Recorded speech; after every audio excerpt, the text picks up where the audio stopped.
Good morning. Thanks for bearing with us as we get all set up. My name is Bethany, if we haven't met before. I'm an elder here. I serve as our clerk of session, and I also serve as our personnel chair. And with us today are our other elders who, Michael, Sharon, Judy, Brian, as well as Pastor Stacy and Pastor Susie. So just trying to make sure you know who we are before we start.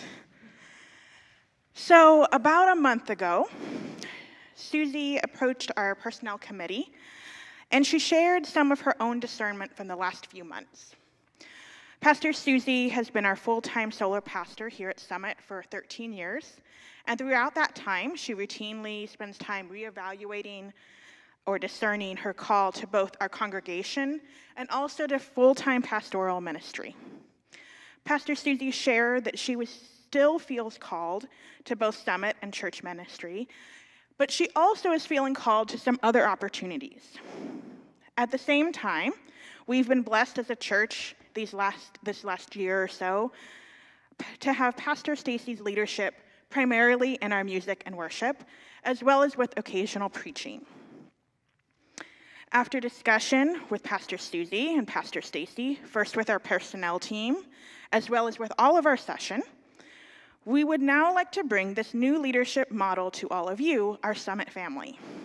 The proposal we invite you to discern with us is to explore transitioning from a solo full-time pastor model to a co-pastorate model with 2 half-time co-pastors, with Pastor Susie Beal and Pastor Stacy Imes as the co-pastor team. We as a session believe that both Pastor Susie and Pastor Stacy bring their own unique gifts, leadership, along with their passions, excitement, enthusiasm, and energy to both our church and our greater community. And we're excited to explore what it might look like to have both of them leading us as pastors. So I'm going to invite them to speak now a little bit about their discernment and call and what that looks like. Thank you, Bethany. So exactly a year ago, on fourth Sunday of October, I came back after a nearly 4-month sabbatical. And there were different pastors that preached during that time. Pastor Stacy had filled in during the first month, and then Pastor Carl and a few other pastors in our presbytery, and even a couple elders here. And so I remember Rick Walker said to me, I don't know if you remember this, Rick, but he said, "Susie, we missed you, but we sure had a good time while you were gone." And I loved that statement so much because there was an energy here at Summit, a joy and an energy of having been with other pastors and having different voices and also needing, kind of finding your own confidence to do some things when the pastor was gone. And there was just a joy and energy in the space and in the church. And I felt that joy and energy too. And so there are different gifts, but the same Spirit, right? That there are different ways of doing ministry, but it's the same Spirit who calls us, and what a gift that time was. And then Stacy and her family were here, and when I had left in the end of June, they were living in Bainbridge Island, and she was going to commute to come fill in for me. But while I was gone, their family moved through a series of circumstances to Port Orchard, and they were in worship that Sunday. And she's like, "We're here now." And so they got involved and as a family, and her in music, and she was going to tell more about her side of this. But I just was trying to pay attention through the year, this last year, of what's God doing at Summit Avenue? What's God doing in me? What's God doing in the people God has called to Summit in this season? And for the last year or two, I've been meeting with a coach and a spiritual director, 2 different spaces of just asking questions, having them ask me questions and discern what's God doing, what's God's call on my heart and on my life. And so I was like, God, am I still called to be a pastor in the church? Am I still God, am I still called to be a pastor in this church? What is my call? And I continued to feel the sense of, yes, Susie, you are called to ministry, you are called to the church, and also still called to this church, but maybe at a lesser capacity, because, Susie, I just had this sense that God was calling me to ministry beyond the local church as a transitional ministry coach. And that is a whole nother story, but basically, there are other churches out there that need pastoral leadership in an interim time between pastors, or or when they're discerning a significant moment in the life of their church. And I feel called to be in some of those spaces. And you might remember that I got a doctorate in ministry in my first several years here through Fuller Seminary. And the focus of that doctorate was leading congregations through transformational change. And we have done good work here at Summit Avenue. There have been moments of change that we looked for and worked on, and there are moments that we did not expect to have change, and they changed us. And one thing that I am particularly proud of being a part of is this church's capacity for hard conversations and leaning into things that are tender or vulnerable, and to show up and look for God in those moments. And so I think there's some beautiful things that have happened in this congregation that I would like to be able to bring to other congregations. And you have helped me with that. And so I do feel called to this vision of transitional. I don't have any job offers out there or anything, but I just feel this wave of calling towards this. And some of it will be one-on-one coaching and counseling with anybody who's in transition in their life, and some of it will be with congregational leaders and congregations. And so about June of this summer, I was feeling a lot of clarity around it, and I asked Stacy to come in and chat about it. And I said, I'm feeling this sense of call to move to half-time here at Summit, and I'm wondering what your sense of call is in ministry and how that's going for you. And I talked to a couple other pastors I knew who weren't currently in churches and had similar conversations. I said, what's your sense of call? How is that going? Because I want you to know what's going on in Summit, and I don't know how it's going to go, but I extend this to you. And so she said, let me think about it. And then we kept having some conversations, and we felt this yes towards working as co-pastors. And we'll tell you a little bit about what co-pastors look like, but we just kept feeling this, yeah, this feels right. And whereas other pastors I talked to said, happy to help preach on occasion, but I feel called to other things right now. And so just listening to that was super important to me. And then in the end of August, I talked to Scott Lumsden, who is one of our co-pastors at the Presbytery. We have Eliana Maxim and Scott Lumsden, who are our co-pastors as co-executive presbyters, that's our language, and let him know what was going on, and asked him, do we need to do a full search for something like this? And he said, if you have someone who already has relationships and trust in your congregation, then go with that energy. And so, been in conversation with Presbytery, and brought it to personnel, and then session. And now we're bringing it to you as a congregation to discern together. This is not a done deal. This is not a decision that has been made, but this is a proposal for us to explore together what this could look like. So with that, I'm going to pass it to Stacy. Thank you, Susie. I just want to reiterate that this is not a done deal, and we recognize that this is it might feel like an unusual process if you've been through a pastoral search or call in the past, and we'll have more conversation about that in the future, and there will be opportunities, and this will be important for you to have opportunities to give feedback when I am not in the room, and when you get to ask your full and honest questions. So just so you know, like, it doesn't have to be me, and that it is the proposal and session members are going to say more about this, but that this is the proposal that they have brought to you, but it just does not have to be what you end up choosing. We wouldn't want to move forward if it doesn't feel like a yes to you also. So I did not come to Summit looking for a job.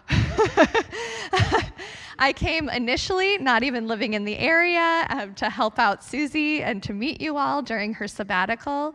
Nate and I were pleasantly surprised and just delighted by you when we were here, and encouraged in that was a time period when we, by the time those guest preaching times actually happened, we knew we were probably moving to Port Orchard, and getting to know you all and getting to know the community through you was lovely for us.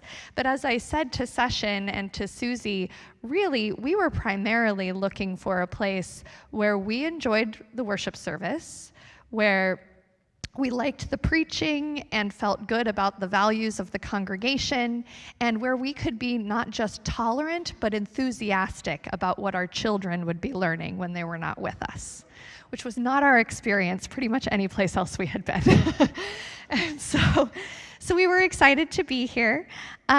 At the time that we showed up, as Susie mentioned, I was not an installed pastor. As she mentioned before, I have worked as an installed pastor from August of 2013 to February of 2024, so just over 10 years. I was the pastor of Woodland Park Presbyterian Church in North Seattle. It's a church that is a similar size, makeup, and as Summit, and also has a very similar theology and priorities. The things that you are proud of remind me of that congregation as well. I was 8 years there as the solo pastor, like Susie has been here. And then for the last 2 years there, I asked to become a co-pastor for a couple of reasons. I had become a mom, and I had a lot of competing priorities in my life. And I really, after 8 years as a solo pastor, I really wanted a colleague. I had created colleagues for myself along the way during those 8 years, but it's just different to have someone who is in the same position as you, to be in conversation and to hold that pastoral gift and burden together. So I got to experience that for my last 2 years there. So at the time that Susie asked me about this possibility, I'd been away from professional ministry for a year and a half. And at first I was like, oh, I don't know if I'm ready to go back. And then I realized that concern was that, oh, I'm not ready to go back to full-time solo pastoral ministry, the way that I started as a pastor and as she did too. Because as I was just mentioning, it is a lot for one person to carry. And while I did it and I loved it, I don't feel that that's the season of life that I'm in right now with small children and with my husband's job.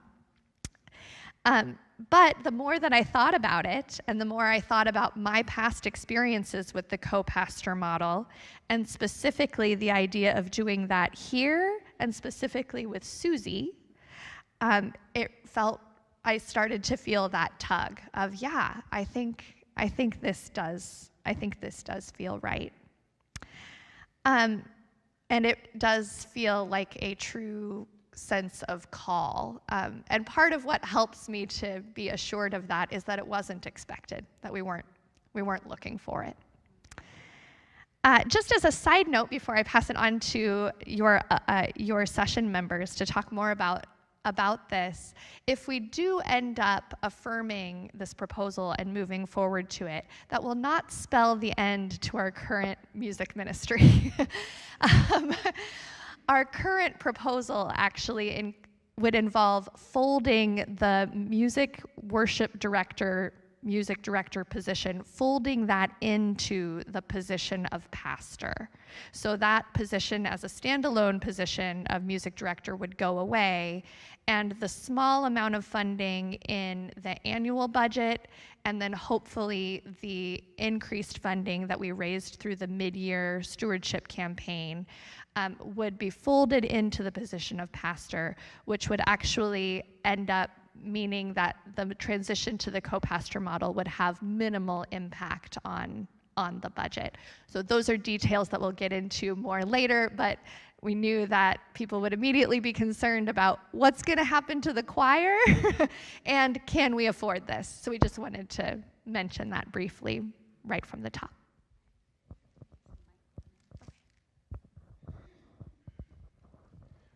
Okay, it's my turn.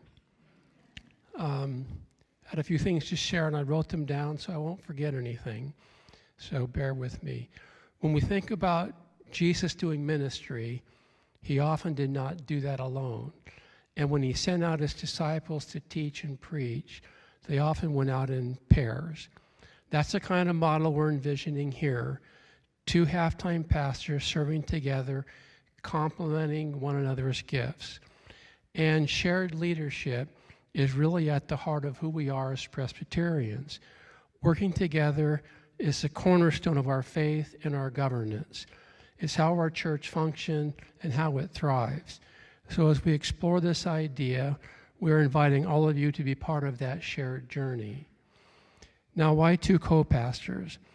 Susie and Stacy have mentioned a lot about that, but when you share a pastoral role, you also share gifts, perspective, and strengths. Susie and Stacy bring unique talents and a chemistry that just feels right for this congregation. Together they bring balance, creativity, and spiritual depth that either alone could do, and that's a wonderful thing. Here's another thought. Energy multiplies when leadership is shared. Both Susie and Stacy are full of energy, ideas, and passion. I think we can easily imagine a vibrant ministry emerging from their collaboration. Of course, we also asked, what about the budget? And Stacy addressed that a little bit too, and that's an important question. The good news is that 2 half-time co-pastors provide more pastoral presence and leadership for roughly the same financial impact as 1 full-time pastor. The session studied this carefully, and we're confident that it's a reasonable and a doable thing to do. Now, some might wonder, why not conducting a wider search? The session talked about that too. And after weighing the time, cost, and complexity, we realized that Susie and Stacy are such a natural fit that it makes sense to move forward with just them. And just to be clear, this approach is fully supported by the presbytery. Finally, on a personal note, I'd like to say that I'm genuinely excited about this possibility. The thought of seeing Susie and Stacy work together, providing their faith and their gifts and their joy to this congregation, to each and every one of you, to this church, well, I feel like that could be a blessing and a gift to us all. So thank you for your thoughtful consideration as we move forward through this process. And I'd like to just thank you for listening to us and considering the proposals that we have on the table. So thank you. Now let's talk a little bit about what the job description might include. It would be important that the job of preaching would be shared equally between the 2 co-pastors. That would probably look like each pastor preaching twice a month or so, but not sticking to a strictly rigid schedule. For session moderating, they would alternate from month to month as leader of our session, but they would both attend as often as they could, so their presence would always be there. And in collaboration with the session, the co-pastors would decide how to equally divide the other pastoral duties according to their interests, the church's needs, and other contextual factors. And I, too, am really excited about this new journey that we might be heading towards. Wow. I know this is a lot to take in at one time, but I hope I can help you by explaining some things that are new to us. During September and October, Summit Avenue has had contact with the Committee on Ministry through the Seattle Presbytery, Summit Avenue's Personnel Committee, and the treasurer at Summit Avenue. Then it was discussed at our Senate session meeting on October 14th, briefly, plus we had a special Zoom session meeting this past Wednesday, which was the 22nd. This proposal has been presented to you, the congregation, this morning, first time. Like I said, wow. We want your feedback. This is really important. And the next 2 Sundays, we will have opportunities for discussion, input, questions, and concerns during the fellowship hour right after the church services. We will also have an opportunity or two to be on Zoom if that is something you would prefer. If you have immediate questions, like right today, or concerns, please write them down on a comment card, which is right at the back over there of that wall, and put them in the box that's right hanging. It says offering, but this is definitely offering. If you have immediate questions, that will be what's important. Or you can hand it to one of us, or you can send an email to Woody. If you have important things that you want to know about or that you have concerns, please contact us. The nominating committee will create a task force to work out the details, as well as addressing the concerns that will come up. They will also be interviewing Stacy and meeting with both Stacy and Susie to discuss what we're really looking at here. If you would like to serve on the committee as part of the task force, or if you're interested in nominating somebody else to be on that task force, please let us know. We would love to have people with input. We plan to bring a proposal with terms of call to our congregation meeting in January.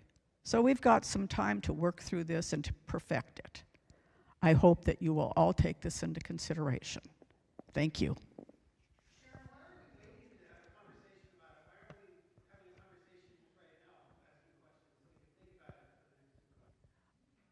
I think So I Yeah, have an you're the answer to person for that. If you have questions immediately today, we'd invite you to talk to us afterwards, and we'll discuss those. We wanted to give people a chance to process. Some people have immediate questions. Some people are going to need a little bit longer. And so when it was presented both to personnel as well as to session, we took time to kind of digest and then come back with questions. And so that's kind of the model we're following. But again, after worship, please, or after we're done here, please come to us today if you have questions, concerns.